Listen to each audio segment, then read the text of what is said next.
வணக்கம் நண்பர்களே. எம்ஜிஆர் பற்றி தொல் திருமாவளவன் ஒரு கருத்தை சொன்னார். என்னன்னா, திராவிட கட்சியில பிராமணர்கள் வருவதற்கு ஒரு வழி வகுத்துட்டாரு எம்ஜிஆர் அப்படின்னு சொன்னார். பாருங்க, ஜெயலலிதா கூட பிராமண சமூகத்தை சேர்ந்தவங்க. அதிமுகவோட தலைவராவதற்கு எம்ஜிஆர் தான் காரணம் அப்படின்னு திருமாவளவன் சொல்லிட்டாரு. இதுக்கு என்ன எதிர்ப்பு அதிமுக இருந்து? அவர் அதெல்லாம் பேசலாமா? ஜாதி ரீதியா இந்த பெரிய தலைவர்களை வரைமுறைப்படுத்தலாமா அப்படின்னு எல்லாரும் கடுமையாக விமர்சனம் பண்றாங்க. தொல் திருமாவளவன் நல்ல படிப்பாளி, நல்ல அறிஞர், ஒரு மிகச்சிறந்த அரசியல்வாதி. எப்படி அரசியலை கொண்டு போகணும் அப்படின்னு நல்லாவே தெரியும்.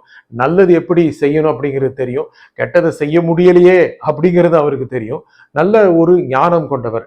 இதை சொல்வதற்கு பல்வேறு காரணங்கள் அவருக்கு இருந்திருக்கலாம்.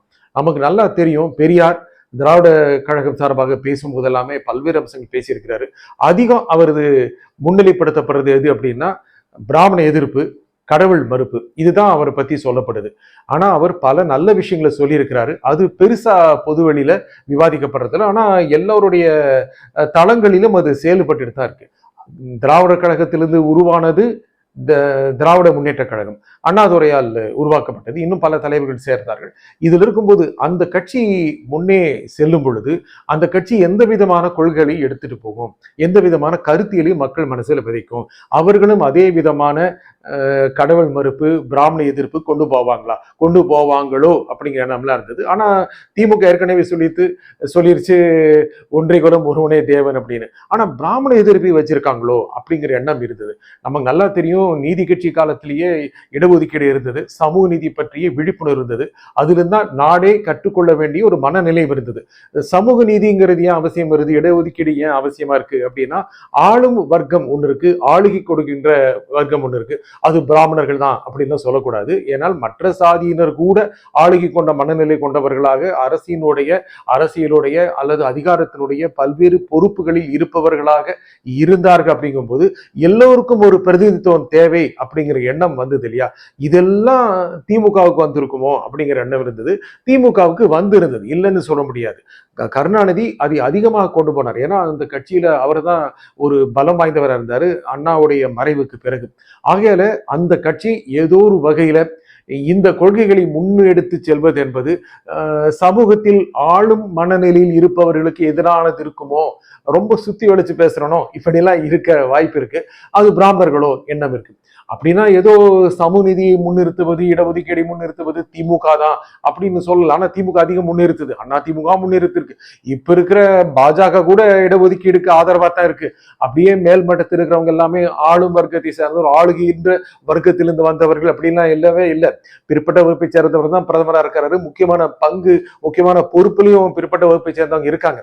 இருந்தாலும் கூட திமுகவை அதிகமாக இப்படி ஆளும் மனநிலை கொண்டவர்கள் பார்ப்பதற்கான காரணங்கள் இருந்தது. முக்கியமா பிராமண சமூகத்தை சேர்ந்தவர்கள் அல்லது மேல் வர்க்கத்தில் இருந்தவர்கள், இவர்கள்லாம் பார்க்கக்கூடிய வாய்ப்பு இருக்கு. சரி, இந்த கட்சியிலிருந்து ஒரு பிளவு வந்தா எப்படி இருக்கும் அப்படின்னு நிறைய பேர் ஆசைப்பட்டாங்க.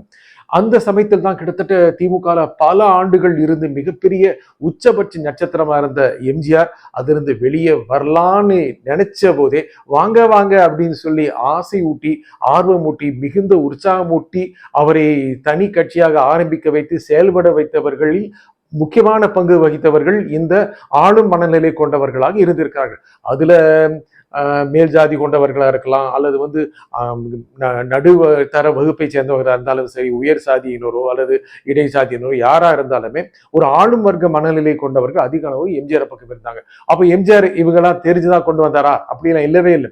எம்ஜிஆரை பொறுத்த வரைக்கும் இதெல்லாம் தெரிந்த ஒரு கருத்தியலில் இருந்தாரா அப்படிங்கிறது ஒரு சந்தேகமா இருக்கு. ஏன்னா மிக உச்சபட்ச ஒரு நட்சத்திரம் அவரு, மிகச்சிறந்த ஒரு பிரபல்யம் கொண்டவர், அதிக அளவுக்கு செல்வாக்கு கொண்டவர். அப்படிப்பட்ட ஒருவர் கட்சி ஆரம்பித்து அவருக்கென்று ஒரு கொள்கை இருந்தது. திமுகவிலிருந்து வந்த கட்சியாக இருந்தாலும் கூட அதிமுக ஒரு கொள்கை இருந்தது. புது மக்கள் நல திட்டங்களை எம்ஜிஆர் அறிமுகப்படுத்தினாரு. எல்லோருக்கும் தேவையான பல அம்சங்களை கொண்டு போனாரு.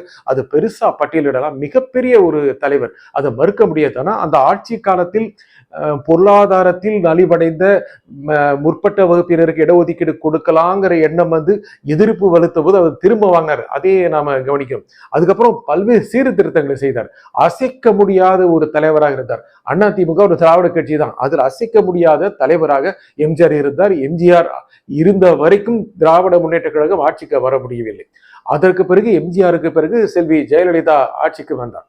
ஜெயலலிதா தலைமை பொறுப்புக்கு வந்தார், அதிமுகவின் தலைமை பொறுப்புக்கு வந்தார். ரொம்ப சாதாரணமா வந்துட்டாரா? நேரா வாங்க வாங்கன்னு சொல்லி கூப்பிட்டா கொடுத்தாங்க, இல்ல ஏதாவது கோட்டால கொடுத்தாங்க, நீங்க பிராமண சமூகத்தை சேர்ந்தவங்க, உங்களுக்கு இந்த வேகன்சி காலியா இருக்கு அப்படி சொன்னாங்களா? அப்படி இல்லை. ரொம்ப கடுமையா போராடி தான் அந்த இடத்துக்கு வந்தாங்க. மிகப்பெரிய தலைவியாக, மிகப்பெரிய ஒரு இரும்பு பெண்மணியாக அவங்க ஆட்சி செஞ்சாங்க, அதிகாரத்தில் இருந்தாங்க. அவங்கள பார்த்தாவே பயந்து போன அரசியல்வாதி நிறைய பேர் உண்டு. அந்த அளவுக்கு ஒரு ஆளுமை மிக்க மகா தலைவராக செல்வி ஜெயலலிதா இருந்தாங்க. இருந்தாலும் அவங்க பிராமண சமூகத்தை சேர்ந்தவங்க, ஆகல திமுக எதிராக இருக்கிற அதிமுகவே அந்த மாதிரியான மனநிலை கொண்டு வந்துட்டாங்க அப்படின்லாம் இல்லவே இல்லை. அந்த கட்சி ஒரு இன்னொரு திராவிட கட்சியாகத்தான் இருந்தது. அந்த அவருடைய ஆட்சி காலத்தில் பல்வேறு திட்டங்கள் கொண்டு வரப்பட்டன. அவர் 2வது முறை அவர் முதலமைச்சராக இருந்தபோது மதமாற்ற தடை சட்டம், கோயில்களில் ஆடு கோழி பலியிட தடை, இதெல்லாம் கொண்டு வந்து தேர்தலில் தோற்றோன்னு திரும்ப வாங்கிட்டாங்க. அதெல்லாம் ஏன் கொண்டு வந்தாங்க? அவங்களுக்குள்ளே இருந்ததா? யாராவது சொல்லி கொடுத்தாங்களா? இதெல்லாம் நம்ம ஆய்வுக்குரிய விஷயம் தான். ஆனா திரும்ப வாங்கிட்டாங்க. அதே மாதிரி இடஒதுக்கீட்டுக்காக கடுமையா போராடினாங்க. அதெல்லாம் இல்லைன்னு சொல்ல முடியாது. அவங்கள 69% இடஒதுக்கீடு அரசியல் சட்ட பாதுகாப்பை பெறுவதற்கு அவங்க காரணமா இருந்தாங்க. இதுக்காக தான் ஆசிரியர் கி வீரமணி கூட அவங்களுக்கு சமூக நீதி காத்த வீராங்கனை அப்படிலாம் பட்டமெல்லாம் கொடுத்தாங்க. இருந்தாலும் கூட அவங்களை பிராமண சமூகத்தை சேர்ந்தவராகவே நிறைய பேர் பார்த்தாங்கல்ல, அதை மறுக்க முடியாது. செல்வி ஜெயலலிதா அந்த பொறுப்பில் இருந்தவரை, அதிகாரத்தில் இருந்தவரை, பிராமண சமூகத்தை சேர்ந்தவர்களில் பெரும்பாலானவர்கள் அவர் பக்கம் இருக்க, அவருக்கு வாக்களிக்க விரும்பினாங்க. அந்த சமூகம் என்னும் அப்படியே போய் பிராமணருக்கு ஓட்டு போட்டுரும் அப்படிலாம் நினைக்கவே கூடாது. பிராமண சமூகத்தை சேர்ந்தவர் மிக 3% இருக்கிறவங்க அதிமுகவுக்கு செல்வி ஜெயலலிதா இருந்த போது வாக்களிச்சிருக்கலாம். அவர்களில் ஒரு பகுதியினர் திமுக ஓட்டு போட்டிருப்பாங்க, இடதுசாரிகளுக்கு ஓட்டு போட்டிருப்பாங்க, காங்கிரஸுக்கு ஓட்டு போட்டிருப்பாங்க. அதே மாதிரி ஒரு ஜனநாயக நாடு, இந்த ஜனநாயக நாட்டில் இருக்கின்ற வாய்ப்புகளை அனைத்து சமூக மக்களும், பிரிவு சார்ந்த மக்களும் பயன்படுத்திப்பாங்க. இருந்தாலும் செல்வி ஜெயலலிதா இருந்தபோது அந்த ஒரு மனநிலை அதிகமாக இருந்தது. ஏன்னா பிராமண சமூகத்தை சேர்ந்த ஒருத்தர் இருக்காங்க அப்படின்னு அவங்களும் அதை மறுக்கல. ஆனா எல்லோருக்குமான ஒரு தலைவியாக செல்வி ஜெயலலிதா இருந்தாங்கிறதும் கவனிக்க வேண்டிய விஷயம். ஆனா அவர் இருந்தபோது சில மட்டங்களில், முக்கியமாக கட்சியின் சில மட்டங்களில், அதிகாரத்தின் சில மட்டங்களில் மெதுவாக இது போன்ற உணர்வு, ஏனென்றால் இது போன்ற உணர்வு செயல்படலாம், அதிகார மட்டத்தில் செயல்படலாம் அப்படின்னு இருந்தது. அதற்கு பிறகு மறைஞ்சு போச்சா அப்படிங்கிற சந்தேகம் இருக்கு. மறைஞ்சு போகலன்னு கூட சொல்லலாம். ஆனா இதுதான் அதிகார வட்டம், இது அதிகார மட்டம். கருணாநிதி இது மிக அதிக அளவுக்கான விழிப்புணர்வுடன் எப்போதுமே செயல்படக்கூடிய தலைவர் இருந்தார். ரொம்ப கஷ்டப்பட்டு ஒரு அரசியலுக்கு மேல வந்தவர், அவரையும் சாதாரண நினைக்க முடியாது. சின்ன வயதுல இருந்து அரசியலுக்கு வந்தவர், பல்வேறு விஷயங்களை கற்று தெரிஞ்சவர், ரொம்ப அதிகமான மதிநுட்பம் கொண்டவர், இந்தியா முழுக்க இருக்கின்ற பல்வேறு தலைவருடன் உரையாடியவர், உலக அரசியல் மட்டுமே இந்திய அரசியல் நன்றாக கரைச்சு குடிச்சவர், தமிழ்நாட்டு மக்களுக்கு என்ன பிடிக்குங்கிறத சொல்லக்கூடியவர், அதே மாதிரி தான் கடந்து வந்த அரசியல் கருத்தியலுடைய வழியில் தொடர்ந்து சென்றவர், அதையும் மறுக்க முடியாது. ஏதாவது ஒரு சின்ன அளவுக்கான வேலைகள் இருந்தா அதை புரிஞ்சுக்கிட்டு செயல்படுத்தக்கூடியவர். ஆகையாலே கருணாநிதி அதிக அளவுக்கு விமர்சனத்துக்கு உட்படுத்தப்பட்டார். அதான் திருமாவளவன் கோடிட்டு காட்டாரு. ஏதோ அவர் பிராமணருக்கு எதிரானவர் அப்படிங்கிற எண்ணத்தில் இல்லை. இந்த கருத்தியலை அவர் அதிகமாக செயல்படுத்தியதால் அவர் அதிக அளவுக்கு விமர்சனங்களுக்கு உட்பட்ட ஒரு தலைவராக இருந்தார். இப்படிங்கிற ஒரு நிலையை தான் திருமாவளவன் கருத்துக்களை வைக்கிறார். இதுல ஏதோ பிராமணர்களுக்கு எதிராக அவர் இருந்தார் அப்படிலாம் இல்லவே இல்லை. யாருமே இல்லை. பிராமணர்கள் ஏதோ எதிர்க்கப்பட வேண்டியவர்கள் அல்ல. பிராமணியம் என்ற ஒரு மனநிலை இருக்கிறது, அது பிராமணர்கிட்ட தான் இருக்கணுங்கிற அவசியம் கிடையாது. அது ஏதோ விமர்சனத்துக்கு உட்பட வேண்டிய ஒரு மனநிலையும் கிடையாது. நல்லா கவனிக்க வேண்டிய விஷயம். இந்த பேச்சு வந்ததுனால இந்த விவாதத்துக்கு நாம் உட்பட வேண்டியதா இருக்கு. பிராமணர்கிட்ட தான் அந்த மனநிலை இருக்கணுமா? இல்லவே இல்லை. எத்தனையோ லட்சக்கணக்கான பிராமணர்கள்கிட்ட அந்த மாதிரி பிராமணிய மனநிலையே இல்லாம இருக்கு. அந்த மாதிரி மனிதர்கள் நமக்கும் தெரியும், உங்களுக்கும் தெரிஞ்சிருக்கும். ஏன் பிஜேபியில் இருக்கிற பல பேருக்கிட்ட, பல பிராமணர்கள்கிட்ட இந்த பிராமண உணர்வே இல்லாம இருக்கிறதையும் நம்ம பார்க்க முடியும். ஏதோ பிஜேபினாவே பிராமண கட்சி அப்படின்னு தமிழ்நாட்டை ஒரு அடையாளம் இருந்தது, அப்படிலாம் இல்லை. பல்வேறு சமூகங்கள் கொண்ட ஒரு கட்சி தான் பாஜக. இன்னைக்கு அதனுடைய மேல் பொறுப்பில் இருக்கவங்க எல்லாம் பிற்பட்ட வகுப்பை சேர்ந்தவங்களா இருக்காங்க. இந்த வட மாநிலங்கள்ல அதிக அளவுக்கான பட்டியலின மக்கள் பிஜேபிக்கு ஓட்டு போட்டிருக்காங்க. ஆனா அவர்கள் ஏதோ ஒரு சங்கிகள் போல முத்திரை குத்துவது என்பது ஏற்புடையதாங்கிறது இல்லை. ஆனா சங்கி மனநிலை இருப்பது அப்படிங்கிறது ஏதோ பிஜேபி காரங்களுக்கு தான் உண்டு, RSS காரங்களுக்கு தான் உண்டு, இந்து முன்னணிக்காரங்களுக்கு தான் உண்டு அப்படின்னு சொல்றதும் ஏற்புடையது அல்ல. சங்கி மனநிலை எந்த கட்சிகளை இருக்கிறவங்க கிட்ட வேணாலும் இருக்கலாம். திமுக காரங்க கிட்டையும் சில பேர்கிட்ட இருக்கலாம், அண்ணா திமுக காரங்க கிட்டையும் சில பேர்கிட்ட இருக்கலாம், அதே மாதிரி இந்திய கம்யூனிஸ்ட், மார்க்சிஸ்ட் கம்யூனிஸ்ட் இந்த மாதிரி கட்சிக்காரங்க இருக்கலாம், ஏன் விடுதலை சிறுத்தைகள், புதிய தமிழ் இந்த மாதிரியான பட்டியலின சமூகத்தை பெரும்பான்மையான கொண்ட கட்சிக்காரங்க கிட்ட கூட அந்த சங்கி மன்னலில் இருக்கலாம். அந்த பிராமணியம்ங்கிறது ஒரு வரைமுறை, ஒரு எல்லைக்கோடு, ஒரு கோல் இருந்ததா அது நம்ம டச் பண்ணிட மாட்டோமா அப்படின்னு ஒடுக்கப்பட்ட மக்கள் கிட்டையும், ஒடுக்கப்பட்டவர்கள் பட்டியலின மக்கள் மட்டுமே சொல்லல, பல்வேறு சமூகத்தை சேர்ந்த ஒடுக்கப்பட்ட மக்கள் கிட்டையும் அது ஒரு ஸ்டாண்டர்டைசேஷனா இருக்கிறதுனால அந்த மாதிரி ஆகலாமா அப்படின்னு ஒரு மனநிலை இருக்கும். இதெல்லாம் சார்ந்துதான் ஒரு அரசியல்ங்கிறது போய்கிட்டு இருக்கு. ஏதோ ஒருத்தருக்கு மட்டுமே, ஒரு சமூகத்துக்கு மட்டுமே உரியனதான இது இல்லை. இன்று அரசியல் எப்படி கடந்து வந்திருக்கிறது? ஸ்டாலின் அவரும் மிக அதிக அளவுக்கான சின்ன வயதிலிருந்து அரசியல் தள்ளப்பட்டு வந்தவர் தான். அவர் அதை முழு கவனம் கருத்தியலோட தான் செயல்படுத்த போறாரா அப்படிங்கிறது சந்தேகம். ஏன்னா அவர் இது திராவிட மாடல் அப்படின்னு சொல்லிட்டார். நல்லா கவனிக்கணும், இது கருணாநிதி மாடல் கூட கிடையாது, அது திராவிட மாடல்னு புது அடையாளம், அது ஸ்டாலின் மாடல்னு தாராளமா சொல்லலாம். ஆக அந்த கட்சி அதே கருத்திலோட முள்ள போகுதா அப்படிங்கிறது சந்தேகம். அதிமுகவை ஏதோ பிராமணர்கிட்ட எம்ஜிஆர் கொடுக்கறதுக்கு வழி வகுத்துட்டாரு, ஜெயலலிதா அதுக்கு தலைவரா வந்தாங்க பாருங்க திருமாவளவன் சொல்றாரு. அது அப்படி ஒன்றும் ஜெயலலிதா இருக்கும் பொழுது என்ன சொன்னாங்க, அதிமுகவை தேவர் கட்சி அப்படின்ட்டாங்க. ஏன்னா சசிகலாவுடைய அதிகாரம் அதிகமாக இருந்ததுனால அந்த கட்சிக்கு தேவர் கட்சி அப்படின்னு சொல்லிட்டாங்க. ஆனா இப்போ அதை கவுண்டர் கட்சின்னு சொல்ற அளவுக்கு ஆயிடுச்சு.